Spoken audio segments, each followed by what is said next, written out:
देश के एक बहुत बड़े समाचार चैनल ने जब कुछ सवालों को धीरेन्द्र कृष्ण शास्त्री से किया तो शास्त्री जी ने उन सवालों का जवाब इतनी बखूबी दिया कि आप भी सुनोगे तो नतमस्तक हो जाओगे।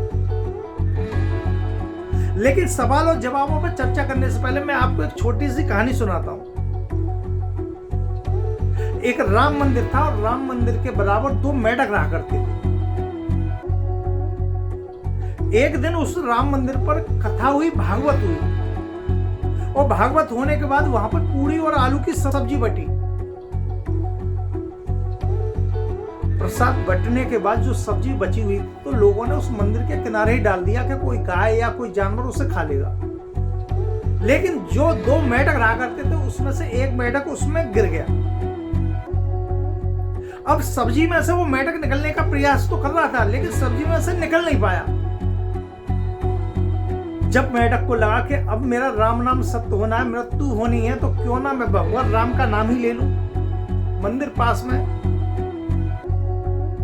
तो उस मेढक ने राम नाम शब्द यूज ही करा था कि किसी व्यक्ति की निगाह उस पर पड़ेगी कि मेढक पड़ा हुआ है। तो व्यक्ति ने उस मेढक को निकाल के बाहर फेंक दिया। अब मेढक के दिमाग में एक बात बैठ गई कि कभी भी मुसीबत आए अगर प्रभु का नाम ले तो शायद सहायता आ जाती है। बात आई गई हो गई और कुछ दिन बाद उस मंदिर पर दोबारा कथा हुई और इस बार कथा में जो था वो दही और बूढ़े की दावत थी। लेकिन दही ज्यादा होने की वजह से अब की बार सब्जी की जगह लोगों ने वो दही साइड में रख दिया कि गाय या कोई जानवर उसको खा लेगा। अब दुर्भाग्य ये हुआ कि पहले तो गिरा था एक मेढक, अब की बार उस दही में 2 मेढक गिर गए। दोनों मेढक गिर गए जो पास में रहा करते। अब दोनों मेढक ने कोशिश की, हाथ पर चलाए कि किसी तरीका से उस दही से निकला जाए। और जब निकलने में जब असफल हो गए दोनों मेढक, तो जो पहले मेढक गिरा था उसने प्रयास जारी रखा और दूसरा मेढक जो था उसने देख लिया कि अब मृत्यु मेरी आनी ही है, मैं इसमें से निकल हम दोनों नहीं पा रहे, तो वो बोलने की जब मरना ही है तो हाथ पर क्यों चलाऊं। दिन बीता, रात बीती और वो जो दूसरे वाला मेढक था जिसने हाथ पर चलाना बंद कर दिए थे वो मर गया। लेकिन जो पहले वाला मेढक जो पहले गिरा था सब्जी में, वही मेढक दही में गिरा, लेकिन उसने हाथ पर चलाना चालू रखे। लेकिन हाथ पर चलाने के बाद वो राम राम शब्द भी कहता रहा, लेकिन उसके मन में एक पॉजिटिव एनर्जी थी कि जब मैं पहले सब्जी में गिरा और मैंने राम राम शब्द यूज किया तो मेरे लिए निकालने के लिए एक व्यक्ति आ गया। और इस बार अगर मैं दही में गिरा हूं तो कोई ना कोई तो आ रहा होगा, हो सकता है लेट हो गया हो लेकिन आएगा जरूर। यानी उसके मन में आशा थी कि आएगा बचाने जरूर। मैं राम राम शब्द यूज कर रहा हूं, मैं प्रभु का भजन कर रहा हूं, तो कोई ना कोई तो बचाने आएगा। और मजे की बात यह है कि दूसरा मेढक जो था वो कि एक दिन में ही मर गया और इस मेढक ने लगातार 2 दिन तक प्रयास किए और दही में जब हाथ पर चलाए तो दही से मक्खन निकला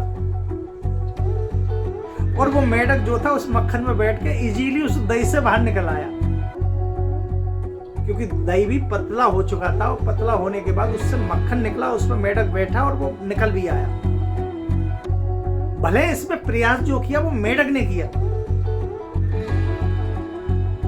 लेकिन उसके मन में एक आशा थी कि प्रभु का नाम ले रहा और उस प्रभु के नाम से कोई ना कोई सहायता उसके पास जरूर आएगी। लेकिन इस बार व्यक्ति के रूप में नहीं, वो मक्खन के रूप में सहायता आई। अब हम बात करते हैं इस बात पर कि धीरेन्द्र शास्त्री से आखिर न्यूज चैनल वाले ने क्या पूछा। न्यूज चैनल वाले ने यह पूछा कि ये बताइए कि आप जो लोगों को बताते हैं उससे उनको कुछ फायदा होता है या लाभ होता है कि आप वैसे ही अंधविश्वास फैला रहे हैं। तो धीरेन्द्र शास्त्री ने इस बात पर उन पत्रकार से कहा कि आपने बिल्कुल सही क्वेश्चन पूछा कि लोगों को क्या फायदा होता है। धीरेन्द्र शास्त्री ने कहा कि लोग इस दुनिया में इतने परेशान हैं कि माना कोई डॉक्टर के पास व्यक्ति गया और डॉक्टर ने उससे कह दिया तुम तो 6 महीने के मेहमान हो, तो वो मरेगा जरूर 6 महीने के बाद, लेकिन 6 महीने तक वो रोज मरेगा। और ऐसे टूटे हुए व्यक्ति को अगर कोई सहायता दे रहा है या धीरेन्द्र शास्त्री सहायता दे रहे हैं, तो इसमें दुनिया वालों को कोई ऑब्जेक्शन नहीं होना चाहिए,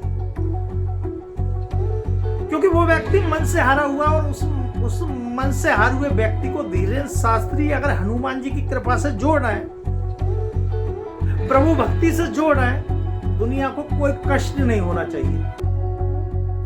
अगर उस व्यक्ति से, जिस व्यक्ति से डॉक्टर ने कह दिया आप 6 महीने बाद खत्म हो जाओगे, आपका जीवन 6 मंथ का है, और अगर प्रभु भक्ति से या शरण में आने से अगर उसके मन में पॉजिटिव एनर्जी पैदा होती है, तो इसमें बुराई क्या है? वो बात ठीक है। अगर कोई डॉक्टर किसी से कह दे कि आपकी मृत्यु 3 माह बाद है, आपको कैंसर हो गया है, तो वो व्यक्ति जो है मन से टूट जाता है, और उस टूटे हुए मन को अगर कहीं से शांति मिलती है या पॉजिटिव एनर्जी मिलती है, तो इससे बड़ी सहायता कोई दुनिया में हो ही नहीं सकती।